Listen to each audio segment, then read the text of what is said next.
Hello everybody, this is Alana from the Brantford Public Library. I hope you're doing okay during these spooky times as Halloween approaches. Today's recommended reads video will focus on Halloween and horror titles. It's just me and my recommendations today. I do like horror books and movies, but only certain types. I don't really like the super gory slasher type stuff. I prefer more classic horror, those that are more psychological, like the works of Edgar Allan Poe. So his short stories are one of my recommendations today. And I'll also be talking about the book The Haunting of Hill House by Shirley Jackson. If you like more recent stuff and gorier stuff, I'll leave a link in the description to a list of some really good ones. So, Edgar Allan Poe. I'm sure most people have heard of him, read him, or heard and seen references to his work. He's a writer and poet from the early 19th century and is most popularly known for his short stories and the sort of strange darkness to them. My favorite one is, of course, The Telltale Heart, arguably his most popular. It's an intriguing, sort of morbid, thought-provoking little story.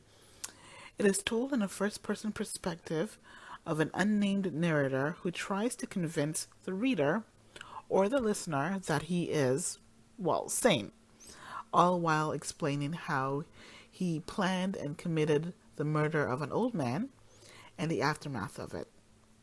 Throughout the story, you see lots of evidence of his clear insanity, notably his strange reasoning for the murder and the subsequent confession. It's a really great Halloween night story. If you've never read it and like psychological horror, it's perfect for you. If you have read it and, like me, haven't read it in a while, read it again. It's worth it. I hadn't read it in about 10 years, and it was like I was reading it for the first time. It's great. If you prefer to listen to it, which I highly recommend as well, there's a really good dramatic reading of the story done by voice actor G.M. Danielson. It's really well done. You should check it out. I'll leave the link in the description. Most of Poe's short stories take on a similar first-person narrative.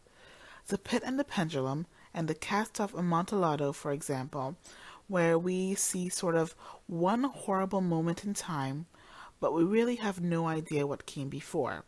We have no wider explanation to anything, and there's no attachment to any characters. It's just a story. So check out some of his works if you're interested. I've provided some links for you. The next book I want to talk about is The Haunting of Hill House by Shirley Jackson. This is an old-school, slow-build horror that relies on uneasy anticipation instead of shock factor. There's no mutilated corpses, no gruesome death scenes, and very little disturbing imagery. It is about 4 individuals who go to investigate the supposedly haunted Hill House to find evidence of the supernatural.